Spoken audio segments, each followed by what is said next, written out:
We wanted to bring our next guest on because he and Pierre LeBrun, the general manager of those Columbus Blue Jackets, Jarmo Kekalainen, recently on their podcast at The Athletic. It's Scott Burnside. He joins us now on the Halford and Bruff Show on Sportsnet 650. Good morning, Scotty. How are you? Doing very well. Actually, as I was listening to Elvis Merzlikins, I thought it could have been sort of the mantra for the whole world for the last year and a half, right? Right. Let's just move on. But no, honestly, I think Columbus, I don't know how many times, this year and certainly on our podcast, and you mentioned Aaron Portzline, who does such a great job for us covering that team. Like, it has been nonstop, breaking news and turmoil. And they're, for a team that is dead last in their division, they have generated more copy than I would argue any team in the NHL. Vancouver's probably close, but honestly, Columbus is a fascinating situation, right? I'm with you. I liked them as not a lock to be in that, in the hunt for a playoff spot in the Central, but I thought, I didn't think Florida would be this good, but I thought there would be a real battle in that 3-4 spot, and I thought Columbus would be in there with Dallas and Florida. And man, it's hard. And the interesting thing is it doesn't get any easier for Jarmo Kekalainen, the GM there. And you mentioned John Tortorella. He's come to the end of his contract there. There was, my sense is, an agreement at the start of the season. They weren't going to do anything, whether it's finances or, whatever was going on, that they were, okay, it's okay. I'm at the end of my contract, but we'll coach this year out and see where we're at. And yeah, so that, to me, that's the top domino that has to tumble. I mean, Patrick Laine is an RFA, has not been as advertised, frankly. Neither has Pierre-Luc Dubois in Winnipeg, so pretty good deal there. But Jack Roslovic has been tremendous, I think, for Columbus as they try and fashion him into a number one or number two center there. But you've got two goalies with a year left on their deals. No trade protections. So does one of them get moved before the draft? There's a million things going on in Columbus, but it really is a cautionary tale on how quickly things can fall apart. And, of course, Nick Foligno 1-0 as a Toronto Maple Leaf, so we don't want to forget that. Yeah, we heard a lot about that up here in Canada, a lot. Yeah. The Patrick Laine situation to me is fascinating because he's a pending RFA, so it's not like he's a UFA, but at the same time, they'll have to qualify him at a pretty high number. His salary this season is $7.5 million. Does it get – I wonder what those negotiations look like. If you're Jarmo Kekalainen, do you want to give Patrick Laine a big long-term deal right now? I'm not sure you do. Patrick Laine could also say to himself, do I want to be in Columbus? He forced his way out of Winnipeg. He could force his way out of Columbus too. Yeah, and I think my sense of it is that Jarmo Kekalainen would be listening to lots of other teams. And I don't, listen, I keep saying this. John Tortorella can coach my team any day of the week. I love the way he approaches the game. You referred to it, Max Domi's the latest healthy scratch. Listen, if you can't act right and you can't play the right way, then, what the only thing a coach has in the NHL now is ice time. So I have zero problem with it. It was interesting during the podcast, though. Jarmo Kekalainen was very candid. He said, I haven't, and we were talking, I think he was referring specifically to the Laine situation where he was benched after some words with one of the assistant coaches. I don't think Jarmo Kekalainen agreed with the punishment fitting the crime, I think is how he put it. Mm-hmm. But bottom line is, John Tortorella can coach my team any day. Now, does his future in Columbus, and let's say John decides it's time to do something else, and that may be one of those situations where both coach and team, just say, what, okay, it's time. I think we've seen this, similar things happen with Barry Trotz in Nashville and Todd McClellan in San Jose. It's not an outright, we're firing you, you can't come back. It's an agreement to move on.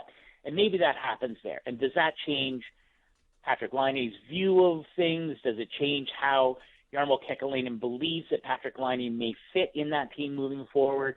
I think, Patrick Laine is interesting. To me, the absolute key for this team, and really so critical for this franchise moving forward, is that you have Seth Jones and Zach Werenski coming into contract years.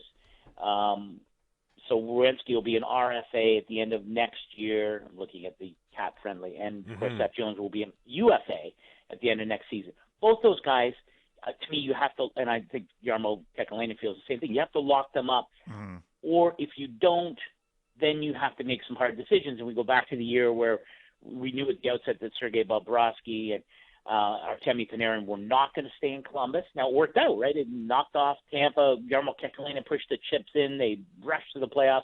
It was a great story. I don't think he wants to live that kind of existence again where, that becomes the narrative. Oh, more guys want to leave Columbus, and you have to go through that season. So to me, that's, two more critical things for Jarmo Kekalainen to do in the off season. So. I don't want to belabor the Columbus part of this. This is Vancouver radio, and we've spent a lot of time talking about it. But I got to ask, because Jason and I have talked about this a lot, and you just had Kekalainen on your podcast. Did you guys get into the bigger picture here about why so many players have wanted out of Columbus? If you look at the list alone, going back, Rick Nash, Ryan Johansson, Artemi Panarin, Sergei Bobrovsky, Matt Duchene, Pierre-Luc Dubois. And Seth Jones could be the next one. That is a not insignificant list of players for a team that I'm not really sure what the dynamic is there, why so many guys and so many sort of high-profile guys have wanted out, and Kekalainen's been there for almost all of them. Well, yeah, actually, Jarmo Kekalainen, he addressed this. Okay. And in fact, he's the one who brought it up. He's like, it ticks him off when people say no one wants to stay in Columbus, because I'm not sure that's necessarily true, but there certainly have been lots of guys who've, have wanted to leave. To me, it's more, you go back to Rick Nash and, Ryan Johansson, would Nashville do that deal over again? Oh my gosh, of course they would keep Seth Jones and not acquire Ryan Johansson. Right. So, maybe it wasn't so much Ryan Johansson wanting to leave as the team saw an opportunity to get way, way better, which is that deal's pretty lopsided, frankly, in favor of Columbus. So, and the team has evolved. I like that team. I love how they play. And you mentioned that series against Toronto in the play-in, and even their 5-game series against Tampa, just like epic. I just love how they play, and they play. It's pure. It's hard. It's they are the ultimate blue-collar team, but.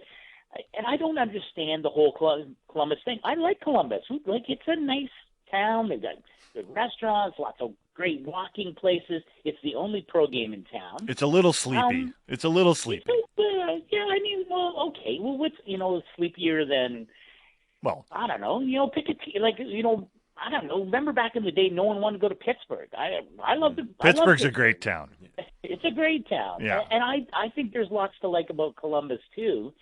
So I don't know how, and of course, they've only, they knocked off Tampa. I think they've won one or two playoff rounds. So they've been to the playoffs. They're a team that continues to, I think, arc towards that. I like some of their young pieces. But the perception often changes, like in Pittsburgh, they were terrible for so long. And Pittsburgh was a city that everyone kicked at. Well, you're right. People will look at Pittsburgh now and go, oh, boy, I want to go over there for a weekend. I want to go and watch a hockey game or a football game. The ballpark's amazing, all that kind of stuff. And so maybe if the Blue Jackets go on a long playoff run next year and, maybe it becomes one of those kind of destination places that Detroit and Pittsburgh became. Well, who loved Detroit, right? right. Listen, I'm a Windsor guy, so I can say this, but Detroit's not an attractive place, right? And it's getting better. And for a time, it was a place no one wanted to go to. And then everyone wanted to go there and play for half price. So, I don't know. Maybe Columbus becomes that kind of place. Columbus should build a ballpark, a nice one like Pittsburgh. I think they have a good minor league ballpark there, too. They do have one, I guess. Right. I'm promoting Columbus. Go to Columbus this weekend. Go. We're speaking. I don't think we'll be able to, Scott. Yeah, we're speaking to Scott Burnside from the Columbus Chamber of Commerce here on the Halvin and Brush Show on Sportsnet 650.